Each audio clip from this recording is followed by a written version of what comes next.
Thank you so much. She alluded to April. We decided to do April in Paris, and I'm going to show the documentary subtitled in English, April 9th, Monday, April 9th. So we're just gonna canoodle about it a little later, and I think we're gonna do a whole premiere, red carpet and everything. I don't know what we're gonna do exactly. We're gonna work out, but anyway,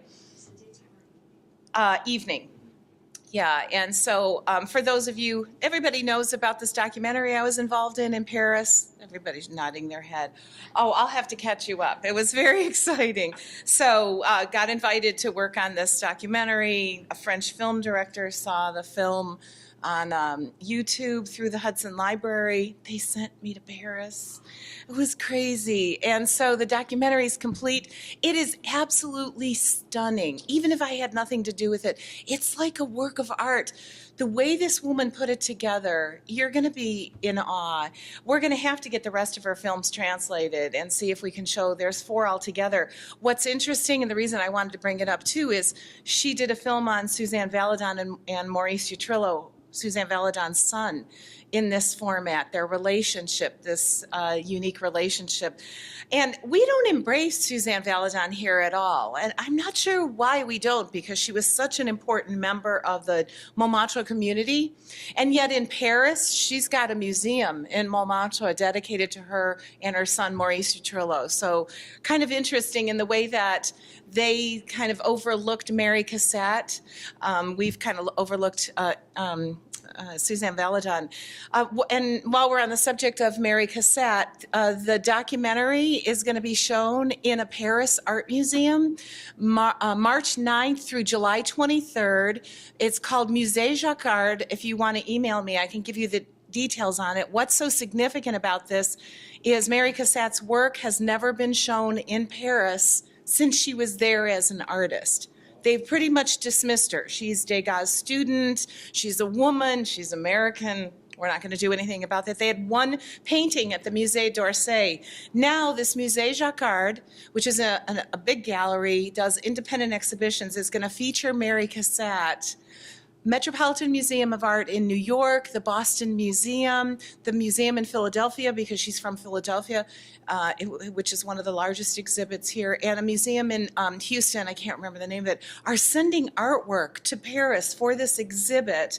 It's going to be the largest exhibit of Mary Cassatt in the world, and they're showing our documentary there. So little girl from Hudson, Ohio is going to be up there at a museum. I'm an art historian. I seriously feel like I'm Cinderella. It's crazy. So I'm going back if anybody wants to go. My husband keeps saying, let's organize some kind of a trip, because now we kind of know the ins and outs.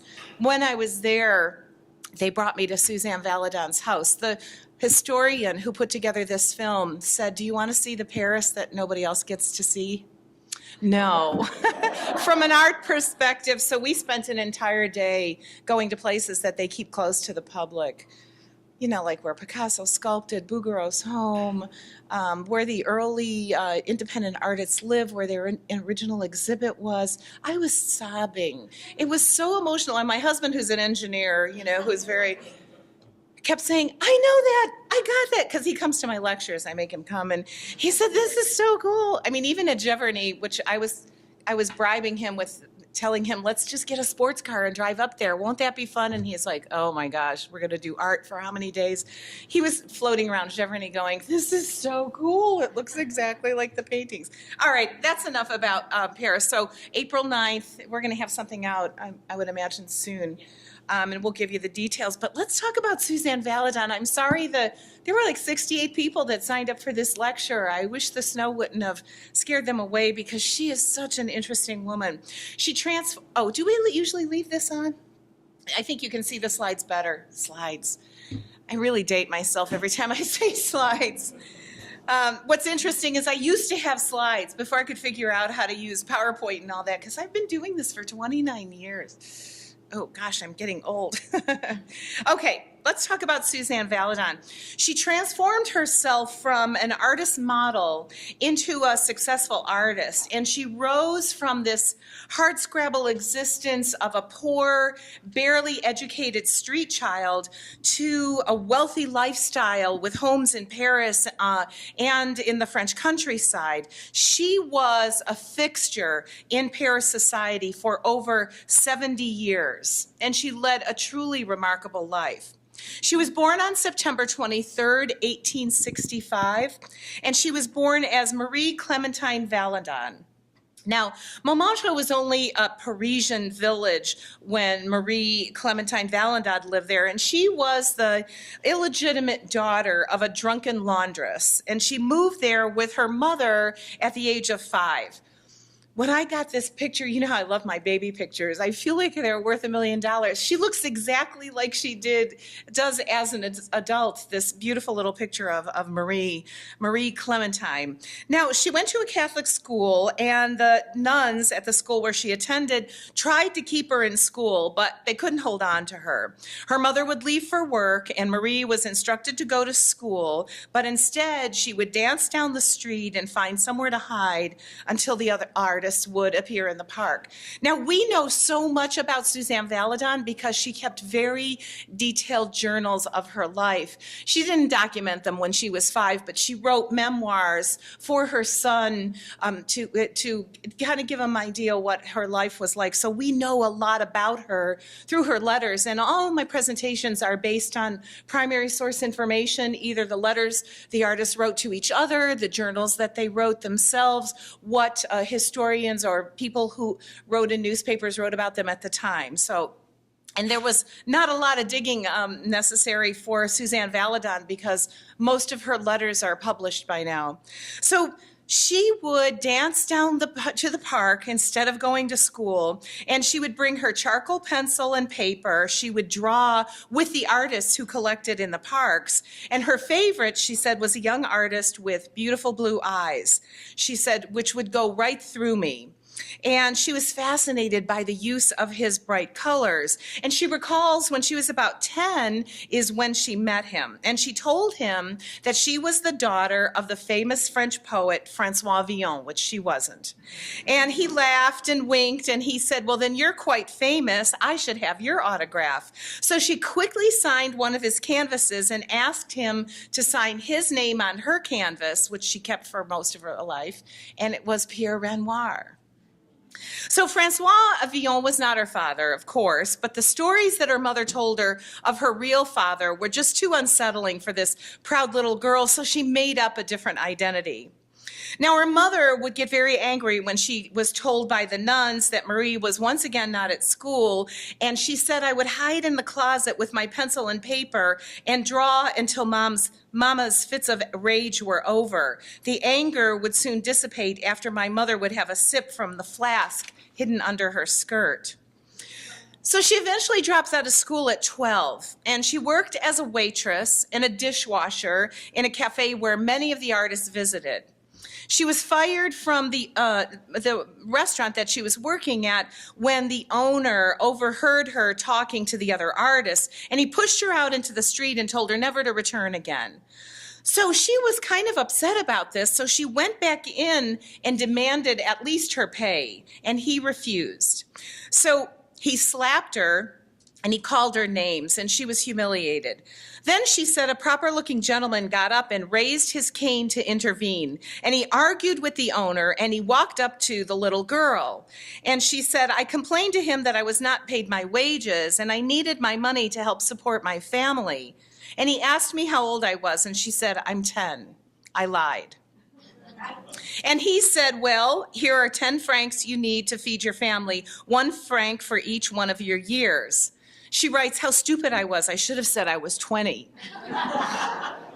The man who helped her was Edgar Degas. And she writes, Degas watched me as I ran like the wind, dashing along the tortuous path of the butte with the 10 francs in my pocket. I went the distance to the Rue Clausel, where the artist's shop was, that opened 2 years earlier by a little man that we call Père Tanguy. And I stared at the blue front. When I entered the shop, he smiled at me. How very nice he was. I could easily fool him. I bought a new pad of sketching paper, my first piece of red chalk, and a wondrous box of pastels. Each pastel was like a jewel to me, and he wrapped each one in magic tissue and then laid them in a wooden box which smelled delicious. I couldn't wait to use them. He would say to her, she said, "They're the best pastels in Montmartre, mademoiselle. I don't always carry them." And then he would say, "But mademoiselle, it's a wonder that you're not in school." And she said, "I'm much older than I appear, monsieur. I look 12, but I'm really 18, and I'm a famous artist with a studio in Montmartre. My name is Marie Clementine Valadon. Surely you've heard of me." And he said, "Oh, of course, mademoiselle. I'm sure all of Paris has heard about you." She said he believed me. I was so clever. At 16, she is described by Edgar Degas in a letter that he wrote to someone else. And he said she is a headstrong, lively creature, a wild gamin in the streets of Montmartre with a saucy look, a full ripe figure, sapphire blue eyes fringed with heavy lashes, and sun-streaked reddish-brown hair, a real beauty. So she became an active member of this artistic community in Montmartre, and then she changed her name to Maria instead of Marie Clementine, and she became a regular at the very famous tavern Le Chat Noir. During this time, she made a name for herself as, and this is how someone described her, one of the other artists, a feisty, vivacious girl known for stunts such as sliding down the banister at a popular club while wearing only a mask. So it was then that Maria realized she could use her striking appearance in some way. And the big top of the circus, erected by Fernando, rose very high near her home, and she envisioned herself flying through the air on a trapeze as a circus acrobat. So she joined the Cirque Molière, but after a month, her glory ended. She fell from a trapeze while practicing her act and injured her back, and after several weeks, she essentially recovered but remained unable to perform for the circus for the remainder of her life because of the injury. And Fernando refused to take her back. These are paintings. Everybody was fascinated by the circus around that time. So Toulouse-Lautrec and Edgar Degas and many of the other artists painted from this circus theme. She said, "My brief stint at the circus remained one of my fondest memories." Now, she was looking for work at this point, and so she was instructed to go to the fountain at the Place Pigalle, where young women waited beside the fountain for painters to appear and choose them to be the models. And it was a parade where one would display their wares, and she knew that she could match the best of them because she got a lot of attention as a young, beautiful woman. She said, "After my first sitting with a minor artist, I had a revelation.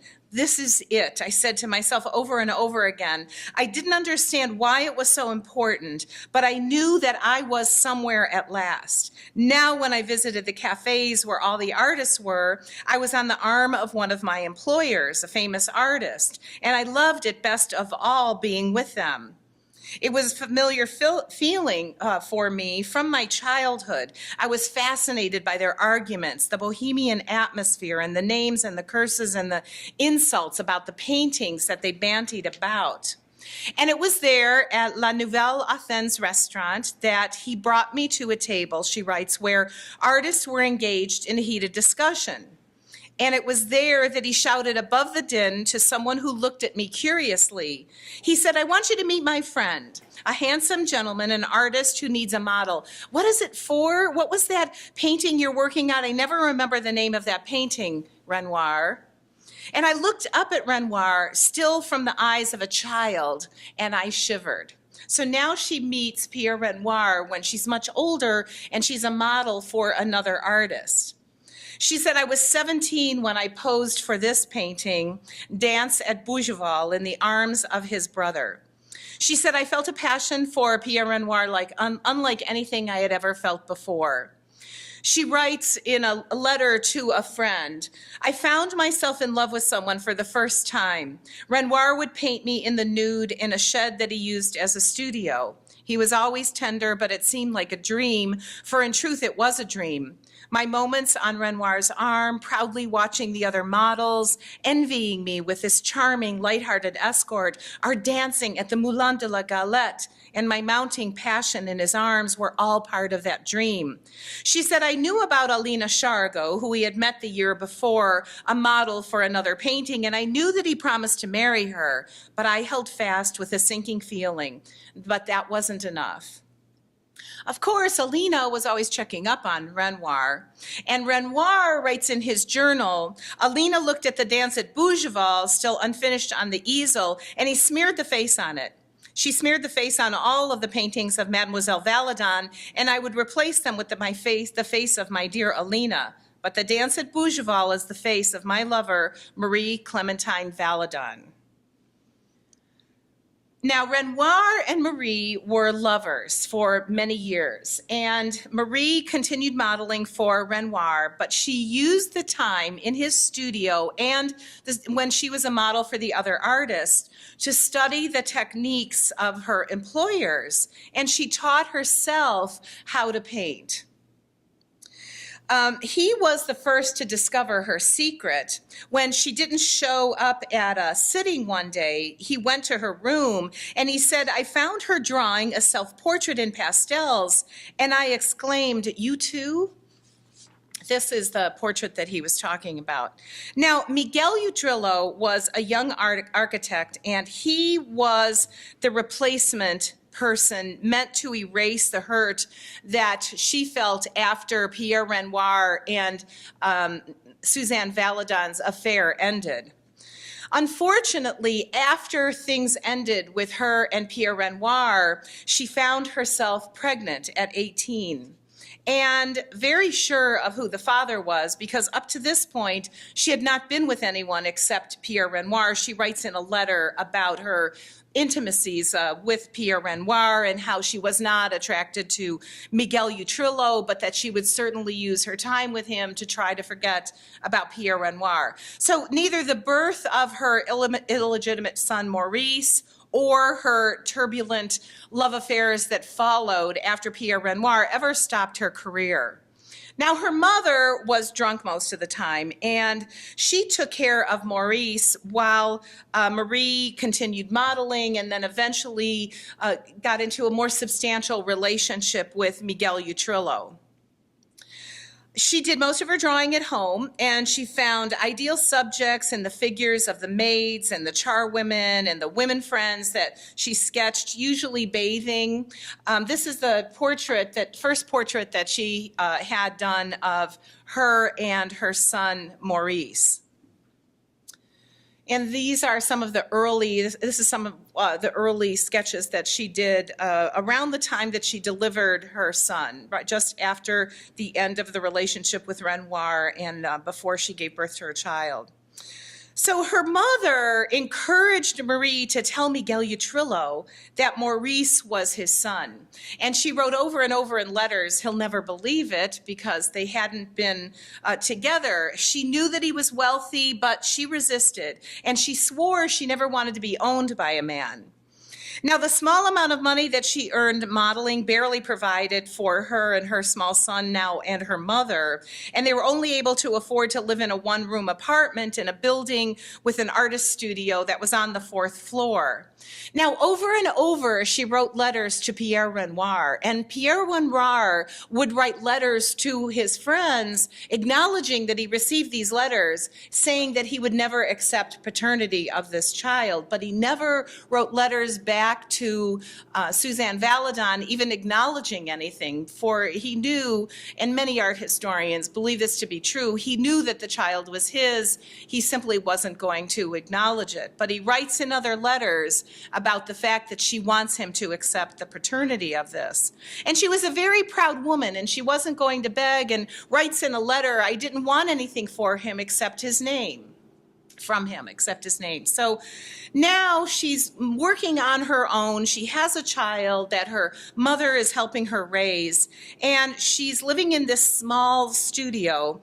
And the studio upstairs was rented by another artist who came to Paris to visit, and that was Henri de Toulouse-Lautrec. And he had heard that Maria was a model for Renoir, and she was now still modeling for Pierre Renoir after the child was born. Pierre Renoir actually had the nerve to ask her to model for this one called Bathers, and this is after Maurice Utrillo. Her son Maurice was around 5 to 6 years old. She did this modeling. And Henri de Toulouse-Lautrec asked if she would consider modeling for him. So he did a number of paintings of Marie Clementine Valadon.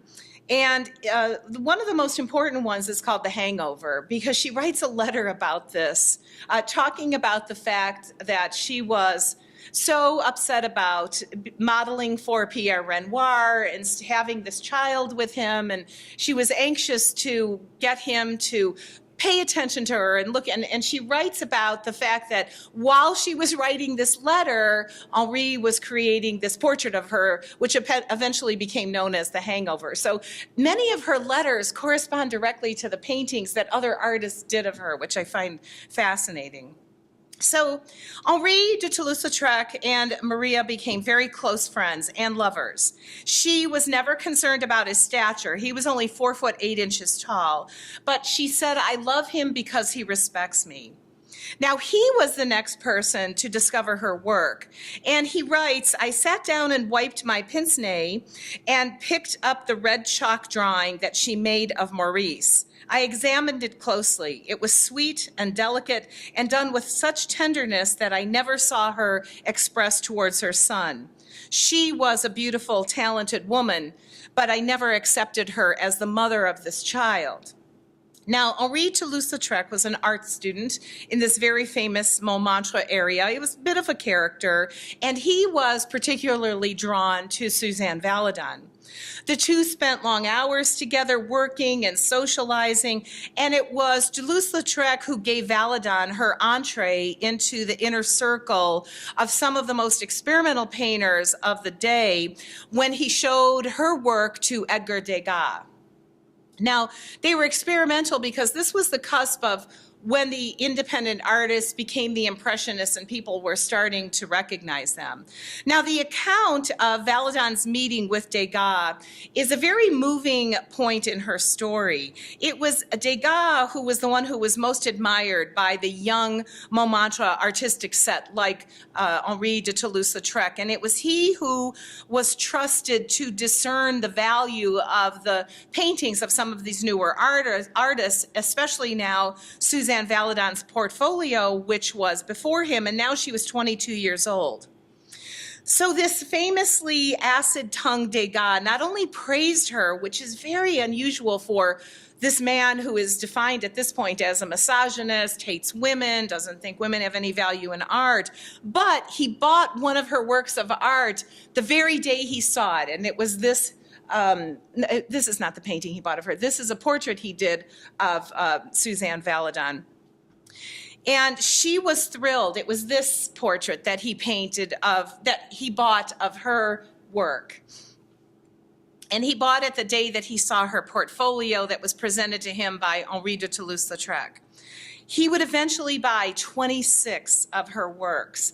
And Degas was always interested in gesture or interpretation or mood or feeling. And what he saw in Suzanne Valladon's work was the fact that it had emotion. And he would tell her, "You are one of us."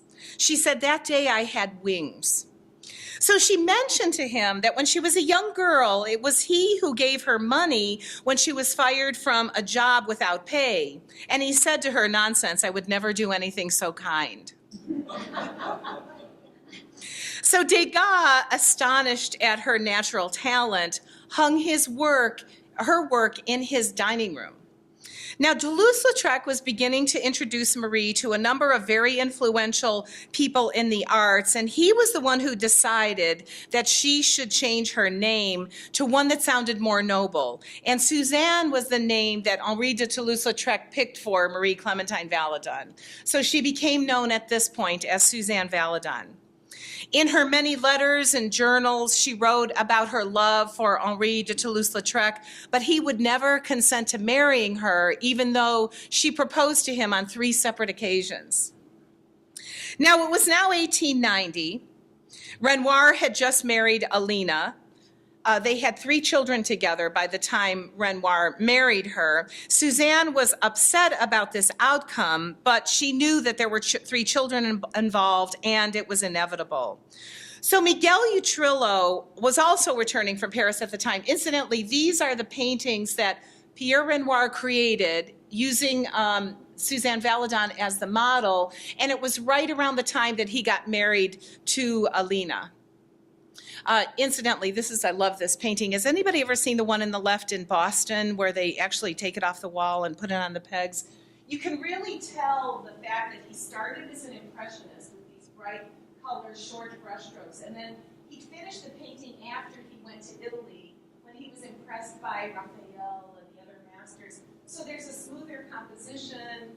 Anyway, we've talked about that during Renoir, but every time I see this picture, it reminds me of how it's an image of going from impressionist to neoclassic. The fact that he's still considered an impressionist in museums would have him rolling over in the graves right now. Okay, so she writes about the fact that she's upset that he's married to Alina. Now she's deciding what she needs to do with her son and her future. And Miguel Utrillo comes back into the picture. And it was around this time that Suzanne runs into him in a cafe. And Miguel Utrillo writes in a letter, "Suzanne had a little too much to drink, and she confronted me. And she said to him, 'Guess who is the father of my son?' And he said, 'Well, if it's Renoir, I would be happy to sign my name to his work.' It was a general understanding during that time, written in many letters, that this son of Suzanne Valladon's belonged to Pierre Renoir. He said, 'Do you want to call him Utrillo? I will become his father, and I will sign a declaration of paternity,' which he did. He had legal documents drawn up that he would be the guardian of her son, Maurice. So Miguel said, 'I knew that this was not my son.' There were many letters sent to Suzanne Valladon asking her to lie. He wanted her to say that this was his son and that he was in fact the father, but she refused. But she did accept his offer to give her son his name. So the Edict of Paternity read, 'On this day, January 27th, 1890, I hereby recognize my son as my son Maurice, born December 26th, 1883. A noble thing to do. Now Maurice legitimately had a father. There was only one trouble with this surname Utrillo. Maurice refused to accept it. And Suzanne refused to marry Miguel.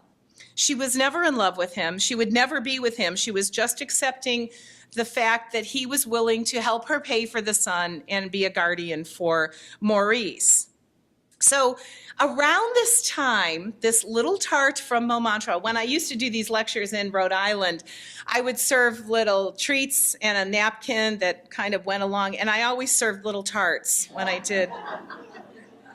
Until I got letters from an attorney who said, "We don't really know all of the details of everything that's in the treats that you're sending and so I don't serve treats anymore." Anyway. At this time, she had a relationship with Eric Satie, who was a composer, who asked her to marry him after only one day. So she must have been a hot potato. She refused, but she continued seeing him for several months. And Eric Satie wrote in a number of letters that he would be forever transformed by his relationship with Suzanne Valladon. He writes, "My dear Bequie," that's what he called her, "it's impossible to stop thinking about your whole being. You are in me completely, everywhere. I see nothing but your exquisite eyes, your gentle hands, your childish gait. For me, there is only icy solitude that creates an emptiness in my head and fills my heart with sorrow, for I understand there is something more that you need to do, and for that I kiss you on the heart." Now, during this time, she began a very intense relationship as an apprentice with Edgar Degas. And she knew that drawing was her passion. There would be nothing else to take the place. Degas was known as a master. She wanted to learn from him. And things seemed to be moving in the right direction. With the help of Edgar Degas, she started painting, and her work was now recognized and accepted by other artists like Mary Cassatt, who bought many of her paintings, and Bertha Morisot. And they asked her to submit a few paintings with their exhibition. The painting on the left was owned by Mary Cassatt, and the painting on the right was owned by Bertha Morisot. Now, she was having a lot of trouble at this point with Maurice. She was very busy with her career. She had never had any time for her son, and he was being cared for by her drunken mother, his grandmother. So marriage to a well-to-do lawyer named Paul Moussis was her answer to her problems. And he provided a comfortable home for Suzanne and her mother and her son. And he also gave Suzanne her first taste of luxury. This was the home that he bought for her when she accepted to marry him. Now, her unique style became more apparent once she had the freedom to practice her craft without any financial concerns. Now, because she was untrained, she approached art with a very different perspective than other artists of her day. Most of her portraits were of women, all types of female nudes. She captured an intensity and a feeling and a depth in her subjects. This is what was written about her during the time. Art critics said bold, heavy strokes laced with emotion. And it was noted by one art critic that said Valadon's treatment of the female nude, she reinvented it to a certain degree, rendering it with notable sincerity, frankness, and most of all, energy. But when it came to signing the marriage papers, she refused the formal commitment. But she agreed to live with him instead, Paul Moussis. So Maurice resented this arrangement. He didn't like Paul. He would write in his many journals, "He is not my father, and neither is Miguel Utrillo. The only person I feel close to was le petit monsieur." Miguel Utrillo wrote a number of letters, so we know a lot about his feelings. At 12 years old, unfortunately, he was already an alcoholic, and he began drinking. Suzanne was never around. It was inevitable because it was always available from his grandmother.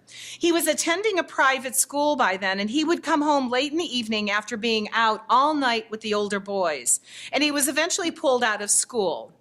He had a variety of odd jobs, all arranged for by Paul. He was fired from all of them because of his drunkenness. Now, this is from Maurice's memoirs. He said, "Of course, I was promptly fired once again, but I didn't care. The pleasure of the moment was worth it. And within 1 hour, I went wildly drinking at a nearby cafe. All of the months of restraint came to nothing. That should teach them a lesson. I will not be controlled." Now, at this time, Suzanne Valladon writes a letter to a friend of hers, and she said, "One afternoon, I came in on Mama, who was rocking back and forth and muttering incoherently and waving her arms, and she pointed to Maurice, who was strangely flushed and seemed to be quite restrained. But to my horror, he sat with a butcher knife posed in his hand. All her mother kept saying over and over was, all her son kept saying over and over was, 'I hate it, I hate it.' And he would thrust the knife across the gold satin couch, making long slices into the shimmering covering. Mama began to scream, and I watched them horrified. I bolted towards him and wrestled with him, but he was too strong for my resistance. He cut the tassels off the arms one by one. Mama began to wail, a low, pathetic wail, as he started to saw off the legs of an ornate Louis XIII tapestry chair. And he looked up at me from time to time and laughed, a wild laugh of lunacy. He had a maniacal laugh and threatened to cut his grand-mère if she didn't supply him with more wine." With no options, Suzanne Valladon had her 18-year-old son committed. He was put in a care of a specialist for alcoholism. When he was released, this is what the document said. He was diagnosed with an edible complex. The doctor said that his behavior stemmed from an unnatural attachment to his mother. When Maurice was released, she said, I felt a deep sense of guilt for neglecting him, and I needed to find something to occupy him, something that I could control. And it was then that she decided to teach Maurice how to paint. He struggled to express himself, she said, with the thick layers of paint on canvas. It was a special art, which was uniquely his own, and he became bolder by the summer. He took his art into the streets and hills, painting outdoors. His street scenes were empty of people. He thickened the paint by mixing plaster or sand into the pigments. He signed the painting Maurice Valadon. He refused as yet to use the name Utrillo. It all happened as if in a dream, she writes, and through it all, I was nearby painting or watching or suggesting, fearful that he would stop what he was doing with some curt remark or whim from me, or the demon that plagued his soul, which was the drink. Who was he? I could not place his style. But then, who was I? I was very unique as well. Now, Maurice focused on his work, unfortunately, but not on his life. And in between very prolific times where he was doing very well with his art were these times of extreme alcoholism. And his mother would always bail him out and challenge him to refocus. This was a painting done by Maurice Utrillo. In the spring of 1904, when he was 21 years old, his fits seemed to be less frequent, and he finally accepted Miguel Utrillo as his father, and that seemed to calm him. And he began signing his paintings. You could see on the bottom there, Maurice Utrillo V for Valadon. And he justified his decision, but he became more reclusive. Now, Maurice rarely spoke of women. His mother made several attempts to introduce him to available women in town, and the more she persisted, the more he drank. Then he wrote a poem to his mother, and he talked about her as a goddess. She didn't acknowledge it. She said, I tossed it aside, and this triggered another drinking binge. Then he fell in love with another painter, someone who really understood him, and he writes of this person in his memoirs. He said, we had a brief affair, but I will always love him. When he is alone, he listens to everything I say. He has sympathy for everyone. He would give me his last bit of food, as though I was a starving child. My dear Modi, what will my mother think of this? Who do you think Modi is? Amedeo Modigliani. So they became very close friends. We have a lot of information about their relationship, friendship from Modigliani's perspective, because Modigliani wrote a lot of letters about it, and it was very evident from the people that were around them that Miguel Utrillo admired Modigliani. Picasso even wrote a letter about it. Maurice mistook their friendship for love. And Modigliani writes in letters that I always thought of him as a brother, and I may have given him misguided intentions in the beginning of our friendship. Now, Suzanne finds out about Maurice's love for Amedeo Modigliani, and she reads it in his journal. And she said, I will accept their friendship, but I will take Modi on as my son. Modigliani, incidentally, painted a lot of the portraits that are his women with the elongated, very striking features. A lot of them are Suzanne Valladon. Did anybody know that? I think I keep track of, I want to teach you 5 new things, but I think this whole presentation is probably 5 new things here. So she said, I'm going to take him on as my son. Now, Modigliani was a horrible influence for Miguel Utrillo. Remember the story of Modigliani, if those of you who have said it.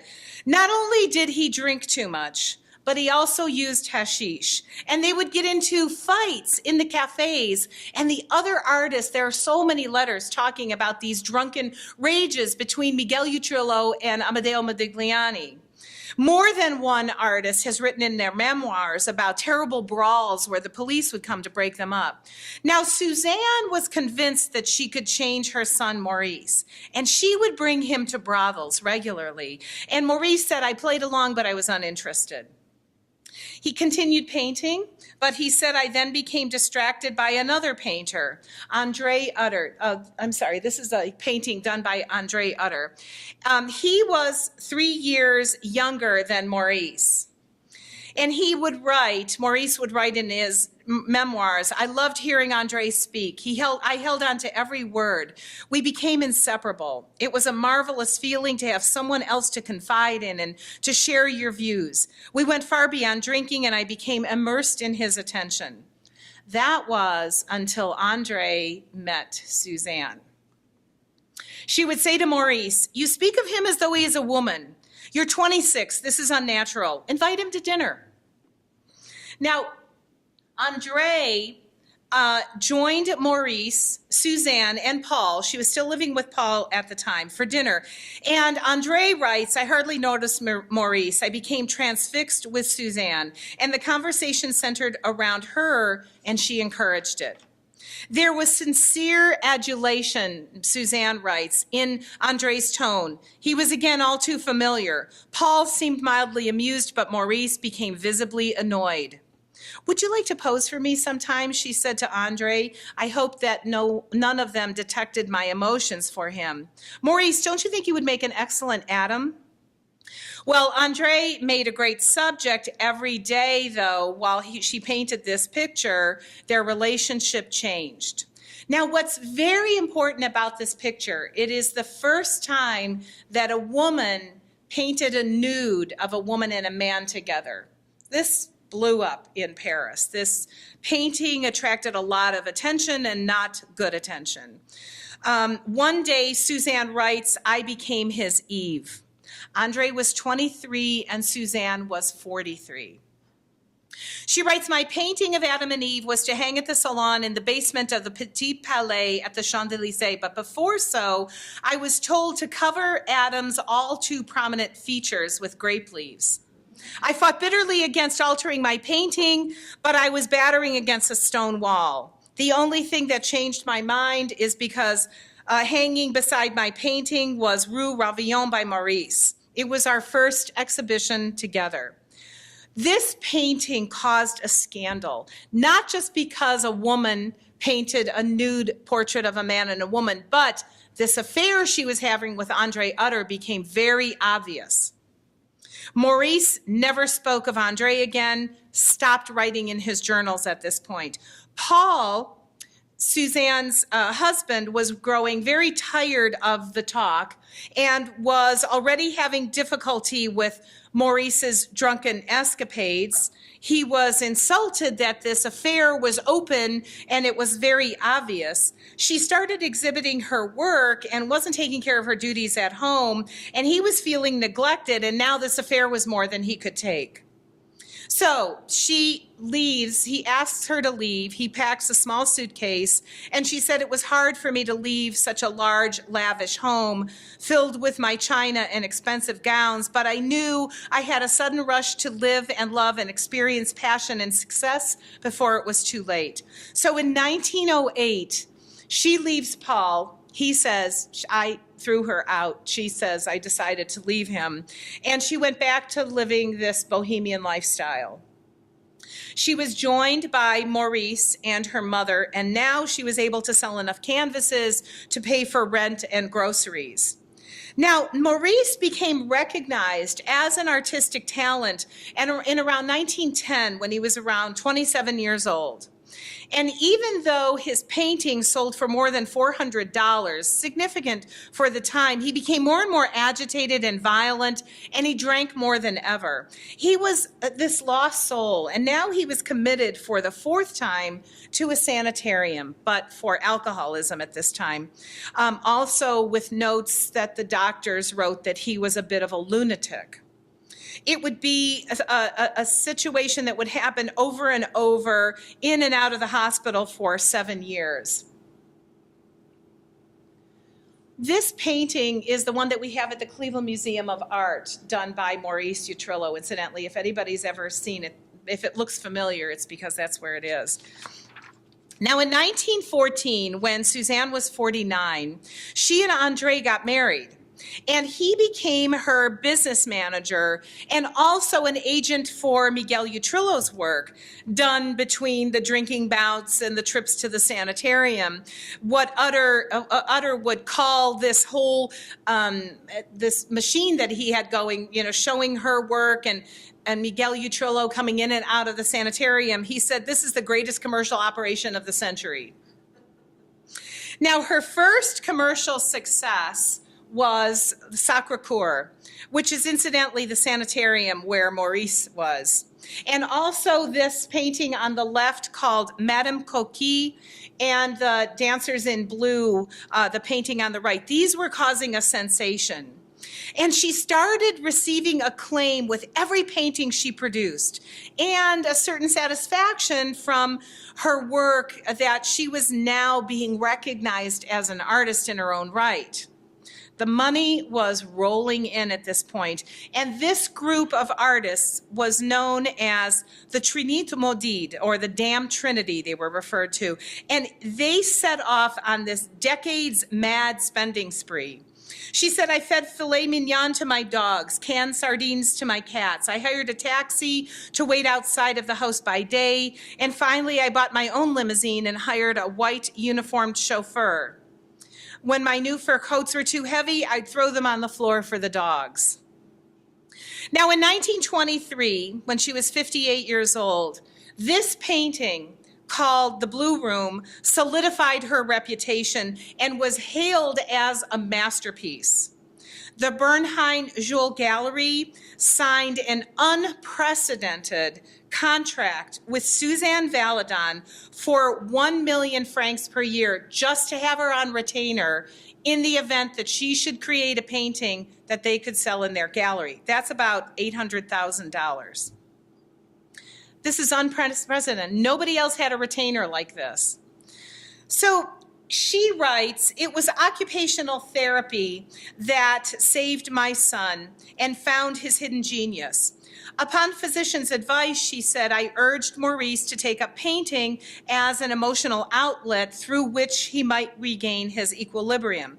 And she said this experiment worked so well that he produced thousands of oils, gouache, watercolors, pencil sketches, relying mostly on his memory or picture postcards that he would copy from.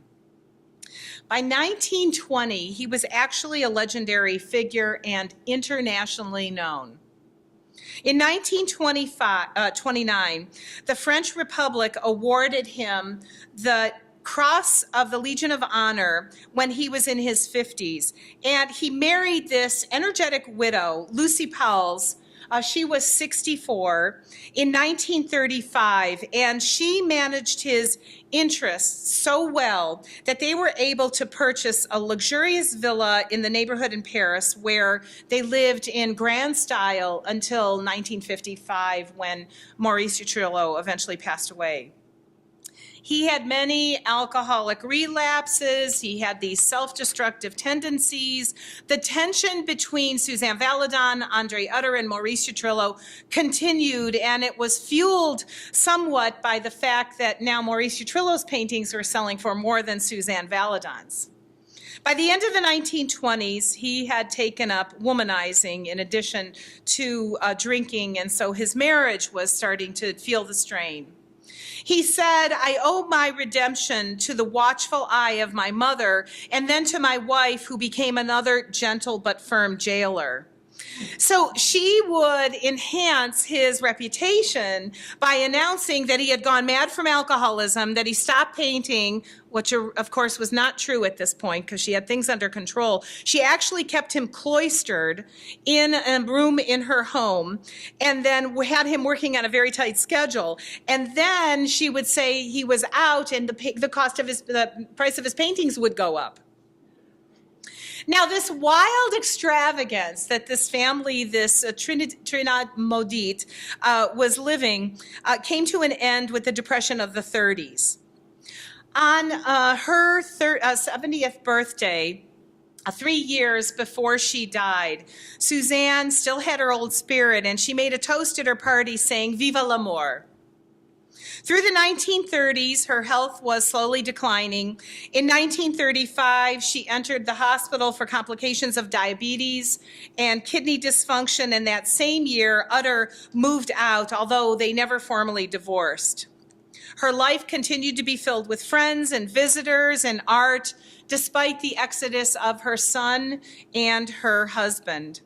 In 1937, the Musée du Luxembourg purchased several of her major paintings, and they're displayed here, as well as many of her drawings, and she finally attained all that she had craved. That was recognition as an artist, not just personal fame. On April 7th, 1938, she was painting at her easel when she unexpectedly suffered a stroke, and she died at the hospital only 2 years later at the age of 72.